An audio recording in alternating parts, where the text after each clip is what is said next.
Plus, hope for Scottish sides' Europa League knockout hopes. Same old problems for Leicester's defence. This was a quite bonkers night in which neither Tottenham nor Vitesse wanted to defend, and then neither wished to keep the discipline.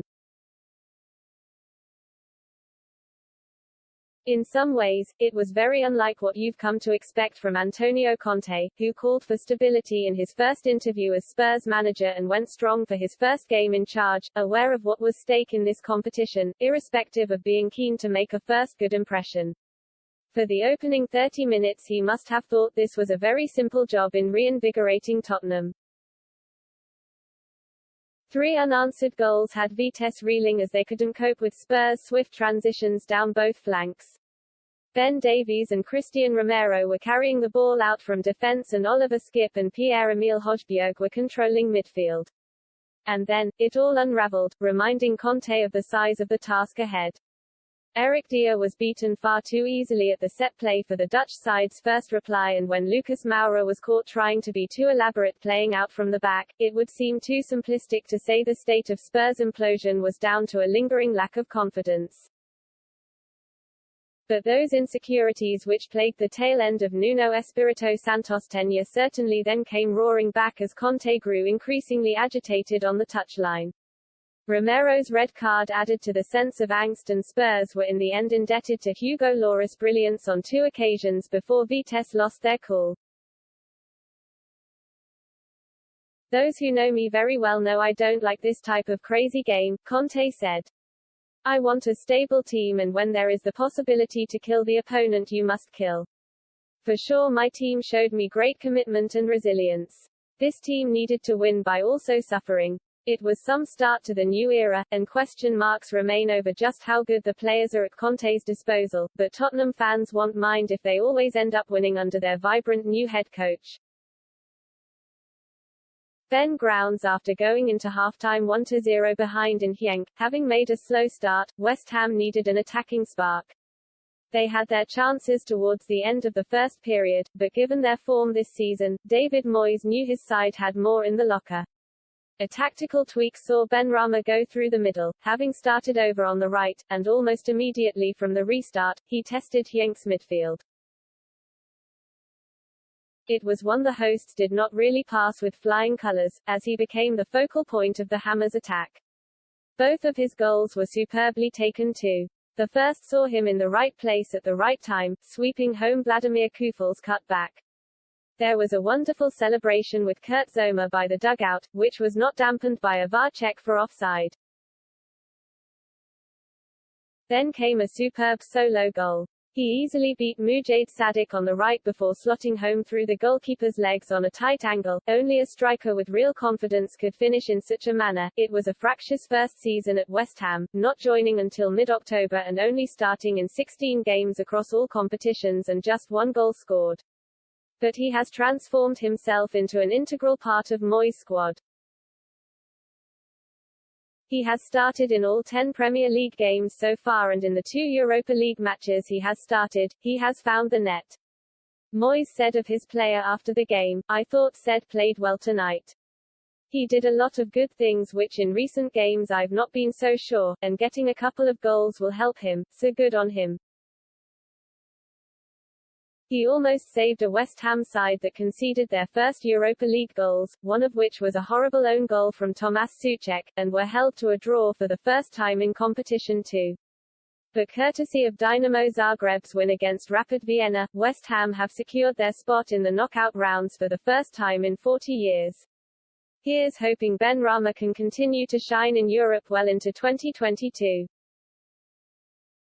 Charlotte Marcianis Hadji's well-taken second-half strike that earned Rangers a deserved point at Brøndby has kept alive the Scottish Premiership champions' hope of finishing second in Group A and so earning a play-off with a third-placed Champions League team to make the last 16 of the Europa League, and that would be some recovery for Steven Gerrard's side after they lost their opening 2 group games at home to leaders Lyon and second-placed Sparta Prague. However, Thursday's point in Denmark has moved Rangers level with the Czechs, setting up a potential decider for the runners-up spot when the 2 teams meet at Ibrox on November 25.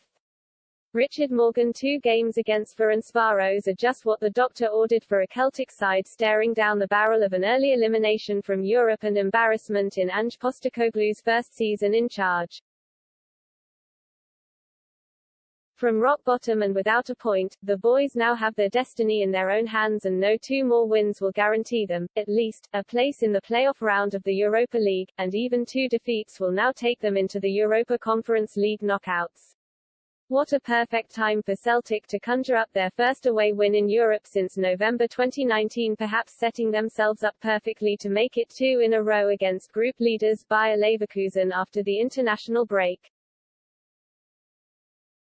This victory should not be underplayed, either. Although Ferencváros are far from top-class European opposition, the Groupama Arena is not a welcoming stage for visiting sides, and even with that, Celtic looked confident and could have scored more than the 3 goals they put past their hosts.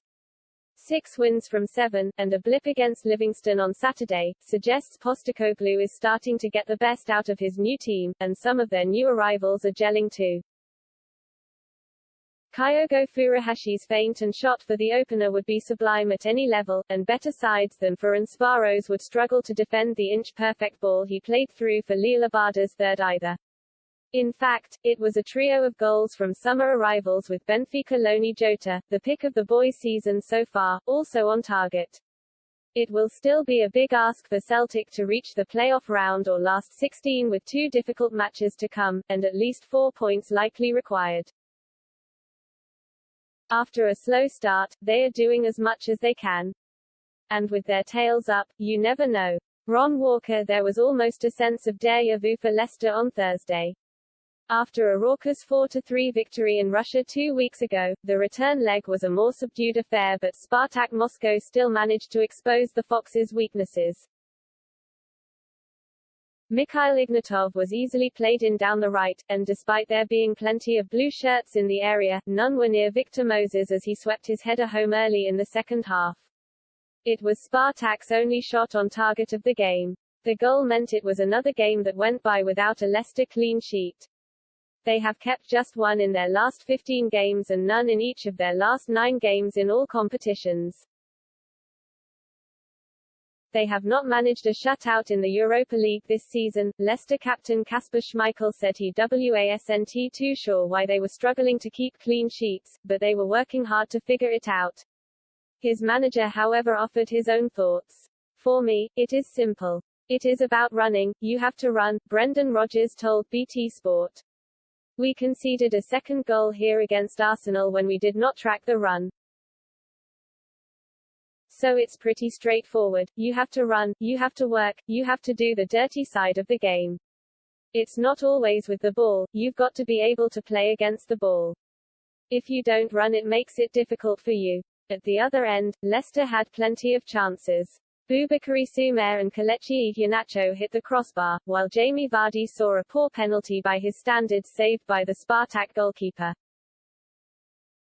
But you feel like we have seen this before from Leicester. A leaky defense coupled with a lack of cutting edge sees them with just 6 wins from 16 games across all competitions this season, and just 1 in the Europa League. Rodgers' job is far from being in danger, and in a tight group, Leicester can still make it to the knockout rounds. But against Legia Warsaw and in a daunting away trip to Napoli, they have to drastically improve. Charlotte Marsh